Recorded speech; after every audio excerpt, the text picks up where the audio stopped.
panahon ngayon, ang mga babae ang mga gusto. Yung matatanda na amoy lupa. Nay, matino si Itay, okay? Kung ayaw mo sa akin, lalong ayaw ko na sa'yo. Maghiwalay na tayo!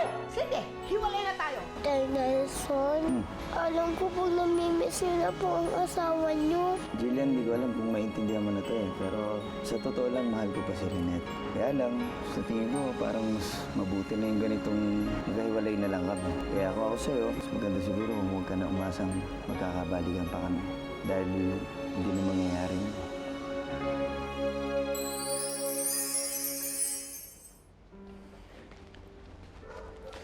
Nong, mukhang masyadong tahimik dito ah. Saan mo bang ninang? Wala na siya. Lumipat na dyan sa kabila. Bakit ho? Naghiwalay na kami. Naghiwalay kayo ni Ninang?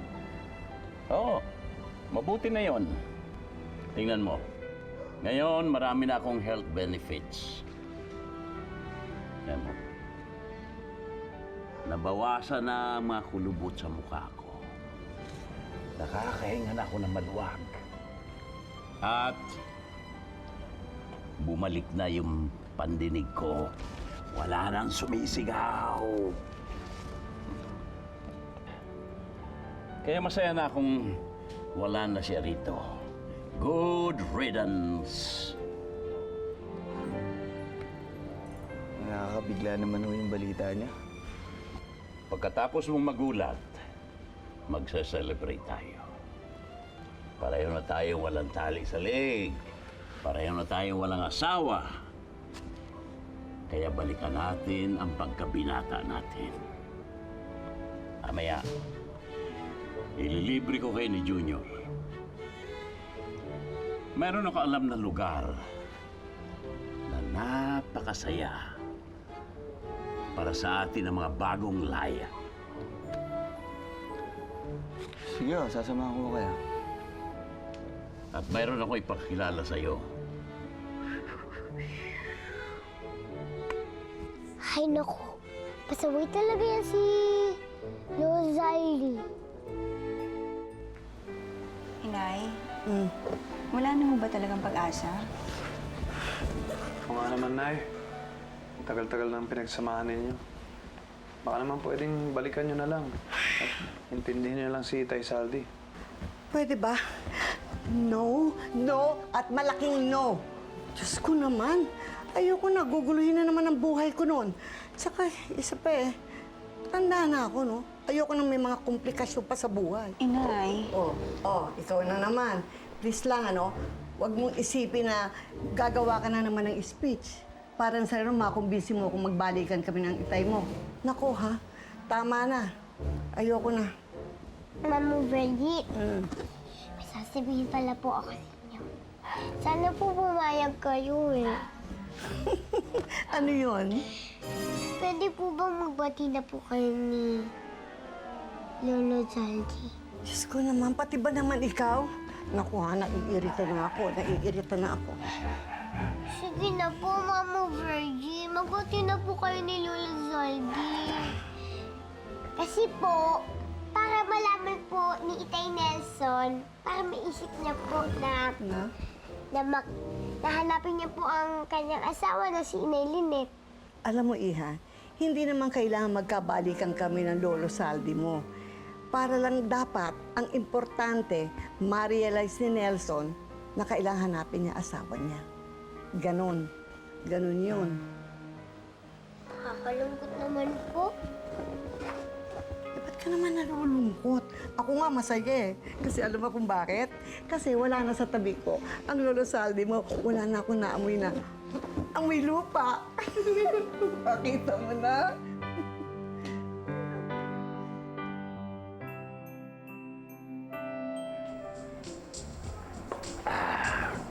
Nakakamiss din ang lugar na ito, ah.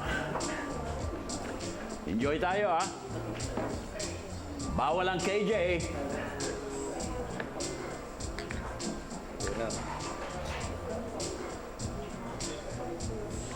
Bata. Bata. ikuha mo kami ng 3 anghela. Yung may mga eme sa katawan. Maganda, mabango, at mapagbigay. Ba't ba tayo nandito? Gusto ko mag-relax. Na-stress ako sa bahay. Dito ang mga babae hindi nambubulyaw. Mababait, mababango. Hindi amoy dinikdik na luya. Tay, di sana sa mall na lang tayo nagpunta. Yung sales lady doon mababait din. Ay, lalong di nang bubulyaw. Mababango at yung disente pa, tay. Sa mall? Anong mangyayari sa buhay natin doon?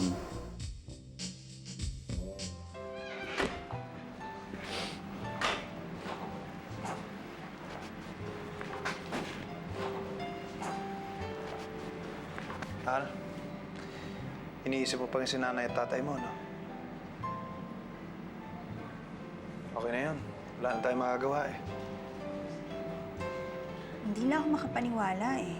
Parati naman sila nag-aaway, di ba? Mas malala pa nga kaysa dito eh. Pero hindi naman ganito. Wala namang hiwalayan. E paano kung yun talaga ang gusto nila?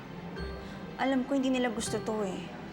Wala lang siguro silang mapaghingahan ng problema. Si Junior parati rin namang wala. Kaya mo, liga, pasok na tayo. Mahal? Sandali lang. Patay. Baka pwede namang doon muna tayo sa duplex nila Inay tumira. Sabi na nga ba eh. Alam ko ayaw mo, pero talagang kailangan nila ako ngayon. Sige na, mahal. Please, doon na tayo tumira muna. Doon muna tayo kila Inay. Please. Please, sige na.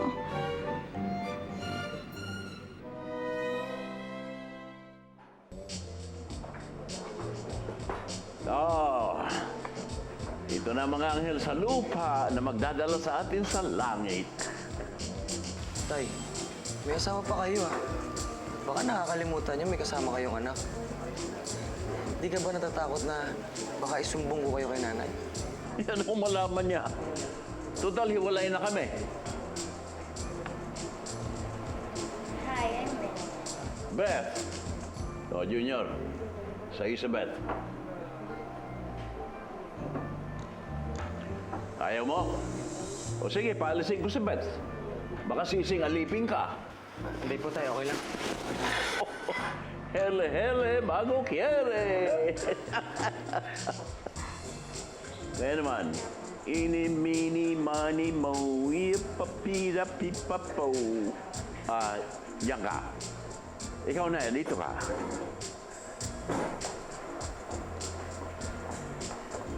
Hey. Hello, beautiful. Hi. What's your name, beautiful? I'm Virgie.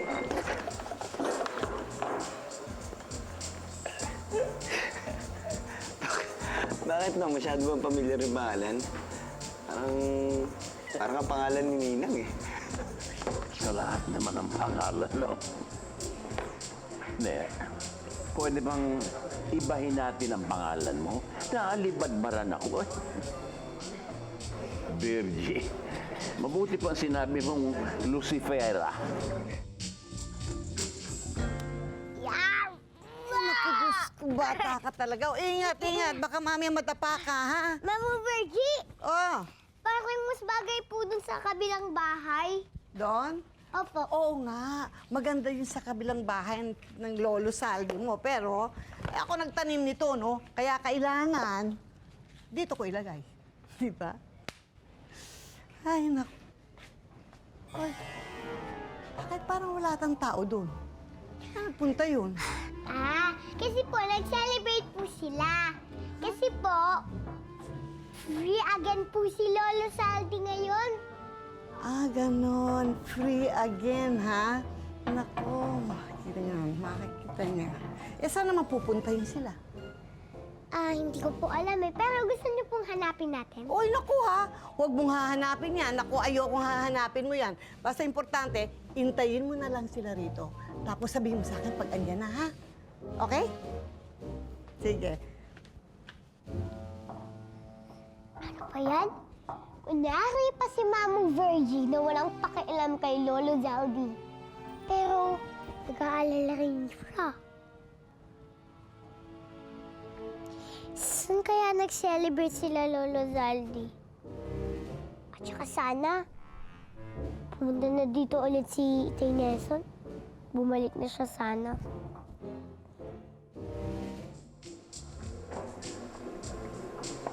Oh! Asan na yung pareha mo?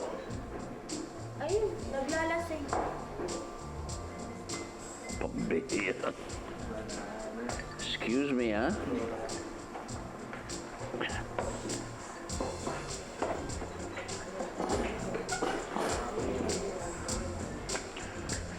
Junior, Tay, alagaan mo itong magiging madrasta mo, ha? ako bahala. Oh, yung kamay, wag yung laswang mo, eh.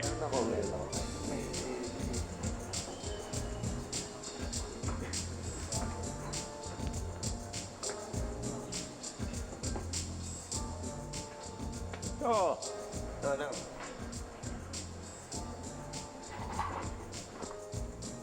bakit iniwan mo yung partner mo? Dito ka naglalasing. Hindi naman. Sinusunod ko lang naman yung payo mo na ang mga lalaking malalaya sa asawa na dapat na isasele. Kaya, inom muna tayo.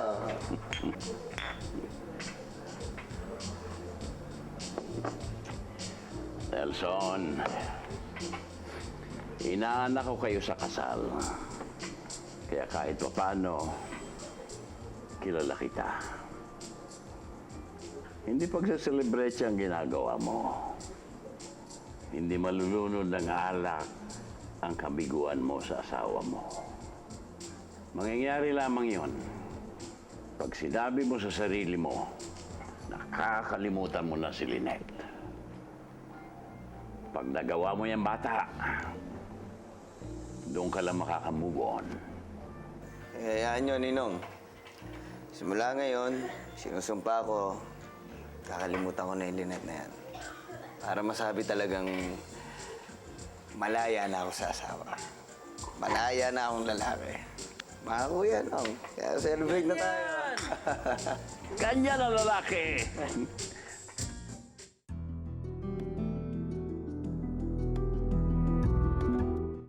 Oh. Yung partner mo naghihintay. Pag-usap sana ako sa inyo, type ko yung sa inyo, Nong, Mas type mo yung akin? O, di palit tayo. No problem. Talaga? Lubak-tambak.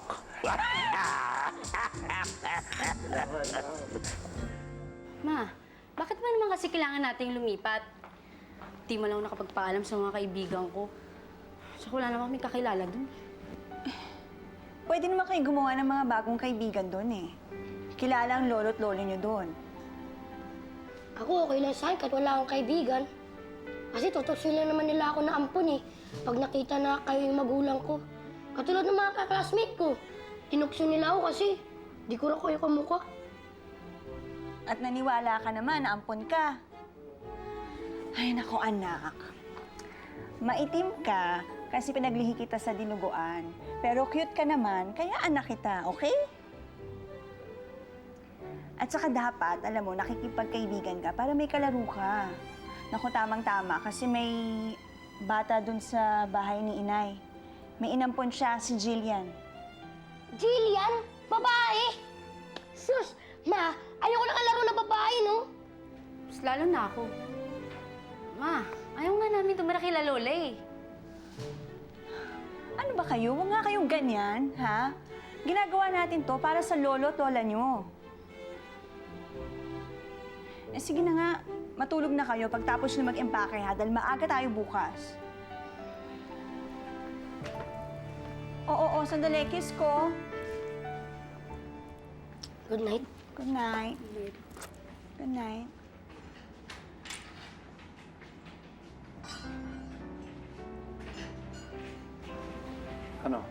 Okay na ba sila?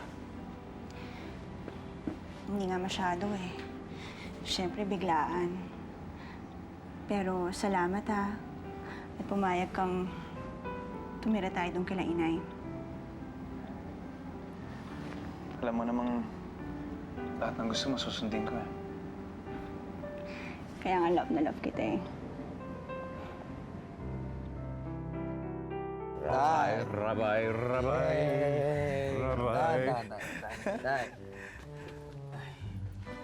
Hoy, Nelson. Pa, Salamat at sumama ka sa akin. Kahit alam kong napilitan ka lang. hindi naman nung alam nyo naman na kahit saan, hindi ko kayo matatanggihan. At ikaw naman, Junior. Dahil. Alam mo bang ikaw ang pinaka-paborito kong anak na lalaki? Oo. Tay. Siyempre ako lang naman nag-iisang anak niyong lalaki. Oh. Lasing si tatay. Oo nga pala. Wala to. At ako naman, ang pinakamasayang nilalang sa mundo ito. Alam niyo ba kung bakit? Bakit, Tol? Dahil nakalaya na ako sa konsumisyon ko sa buhay. Oy. Maganda yung beer house na napuntahan natin, ah. Gaganda ng mga chiching. Beer house, ha? Buisit ka.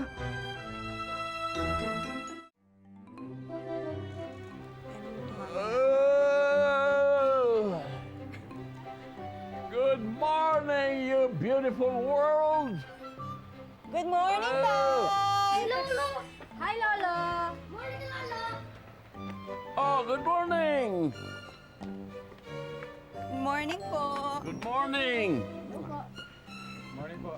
Morning! Oh, mabuti dito kayo.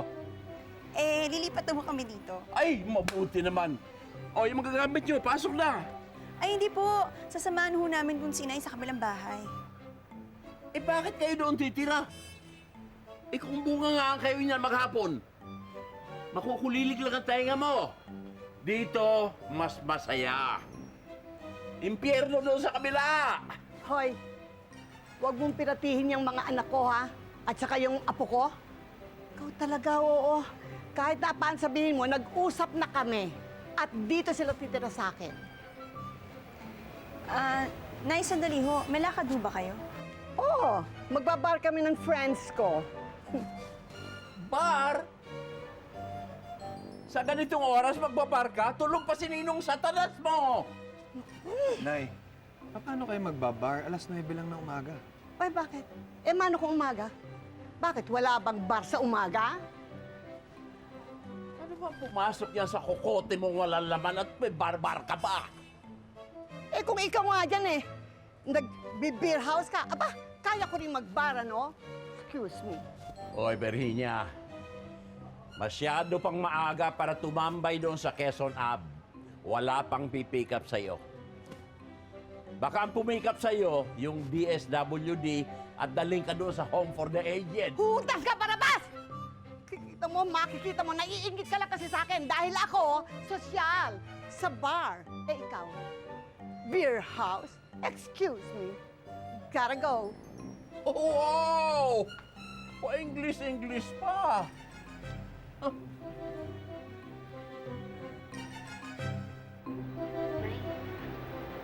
Alam mo, nakakadiri si Mamo tsaka si Lolo. Tanda na, kakapikunan pa. Huwag mo magsalita ng ganyan tungkol sa lolo at lola mo, ha? Hayaan mo sila. Halika na nga. Mag-ayos na tayo. Pumasok na tayo sa loob. Ginawan ka ng gin and juice, oh. Ba? Ayos, salamat, ah. Ano? Sarap, ah. Nasaan yung batang yun? Alam mo kung nasaan? Handun sa likod. Nilalaban yung mga damit mo. Ba't niya lalaban damit ko? Ano ka ba doon? Ayaw magpaawat eh. Gusto raw kasi na laging malinis yung damit mo. Tsaka gusto niyo daw kasi alagaan ka dahil baka magalit si Dali, yung anak mo. Ano si Daddy? Yung anak mo. Kaya ang kwento niya kasi sa akin na bago mamatay daw si Dali, eh nag-promise daw siya na hindi kayo pababayaan ni Ate Lynette. Alam mo, ewan ko ano pumapasok doon sa utak ng batang yun. Imposible yung mga sinasabi niya. Kailan ko lang nakilala yun? Dito ko na nga lang nakilala yun, di ba? Tapos magkukwento pa siya tungkol sa anak ko. Pati kay Lynette. Kalokohan yun. Yung nga rin sabi ko eh. Tol, sumumpa sa akin si Jillian eh. Na totoo yung mga sinasabi niya. Na nagkakasama sila ni Dali. Sinabi ko na nga, imposible yung sinasabi niya eh. Kung ano man yung sinasabi niya, gawa-gawa niya lang yun. Imposible yun. Sinto-sinto yung batang yun. Eh, huwag mo naman pagsalita ng ganyan yung bata. Eh, paano ko hindi magagalit? Nananahimik na yung anak ko, patay na nga yun, di ba? Ginagamit pa ng batang Jillian na yan. Alam mo, hindi ko alam kung ano yung motibo niya eh. Pero nagpapapansin lang yung batang yan. Makakarinig siya sa akin na hindi niya gusto. Jillian!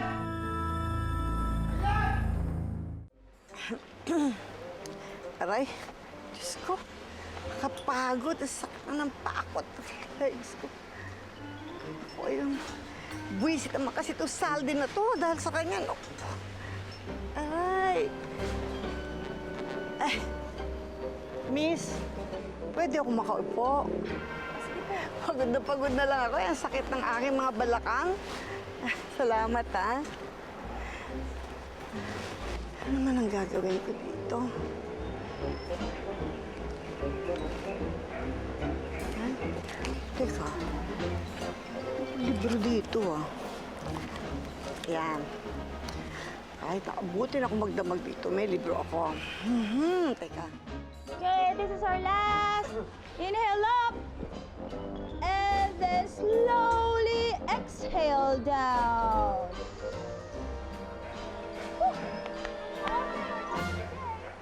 Ba? Yung nag-aerobic.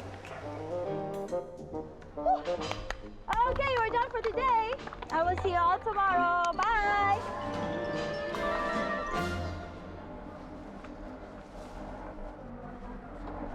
Bye-bye.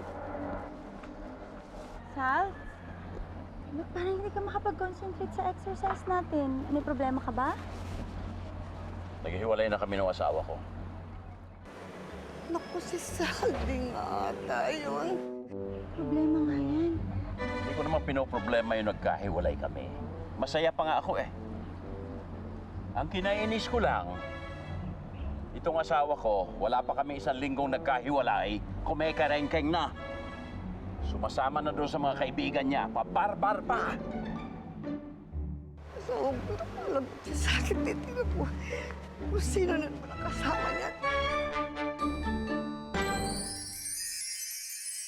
Alam mo ba, anak ko, pinakamasayang regalo sa amin ng Diyos. Hindi naman namin alam na kukunin ka kagad sa amin eh. Sana ako na lang yung nawala para hindi ako nasasaktan ng ganito. Sal! Sikaw pala! Maliwanag pa sa sikat ng araw na nang bababae ang tatay mo. Amoy lupa na. Tsaka pa nagka-girlfriend. Wala kaming relasyon. Masarap kasama si Isi. Hindi niya iniintindi kahit ulukulubot na ang balat ko. Yung lang naman ang hinahanap ko. Kahit kailan, hindi ko naramdaman sa inay mo.